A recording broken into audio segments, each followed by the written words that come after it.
ಹೆಮ್ಮೆಯ ನವಿಲು. ಒಂದು ಸುಂದರವಾದ ಹಳ್ಳಿಯಲ್ಲೊಂದರಲ್ಲಿ ಬೃಹತ್ ಮರ ಇತ್ತು.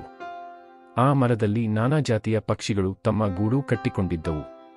ಎಲ್ಲಾ ಪಕ್ಷಿಗಳು ಸಂತೋಷದಿಂದ ಸಹಕಾರದಿಂದ ಬದುಕುತ್ತಿದ್ದುದು. ಆ ಮರವು ತಮಗೆಲ್ಲ ಆಶ್ರಯ ಕೊಟ್ಟಿದ್ದಕ್ಕಾಗಿ ಪಕ್ಷಿಗಳು ಆ ಮರಕ್ಕೆ ತುಂಬಾ ಆಭಾರಿಯಾಗಿತು. ಆ ಮರದ ಮೇಲಿದ್ದ ನವಿಲು ಪಕ್ಷಿ ಪೀಕಾಕ್ ಮಾತ್ರ ತನ್ನ ಸುಂದರ ಮೈರಂಗಿಗೆ ಹೆಮ್ಮೆಪಟ್ಟು ಇತರ ಪಕ್ಷಿಗಳನ್ನು ತೀರಾ ಕೆಟ್ಟದಾಗಿ ನೋಡುತ್ತಿತ್ತು. ಅದು ಮೊದಲು ಎಲ್ಲಾ ಪಕ್ಷಿಗಳೊಂದಿಗೆ ಮಾತುಕತೆ ಮಾಡುತ್ತಿದ್ದರೂ ತನ್ನ ರೂಪ ಹೆಚ್ಚಾದಂತೆ ಕೊಬ್ಬಿನಿಂದ ಮೇರಿಯಲು ಆರಂಭಿಸಿತು.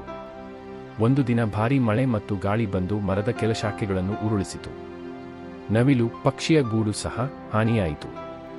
ಇತರ ಪಕ್ಷಿಗಳು ಸಹಾಯಕ್ಕೆ ಓಡಿದಾಗ ಅದು ಸಹಾಯವನ್ನು ತಿರಸ್ಕರಿಸಿತು.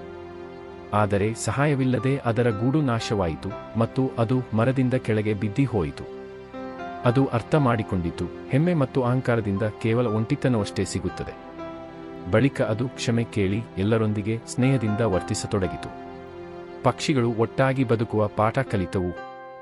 ಕಥೆಯ ಸಾರಾಂಶ: ಹೆಮ್ಮೆ ಮತ್ತು ಗರ್ವದಿಂದ ನಡೆದರೆ ಕೊನೆಗೆ ಒಂಟಿಯಾಗಬೇಕಾಗುತ್ತದೆ.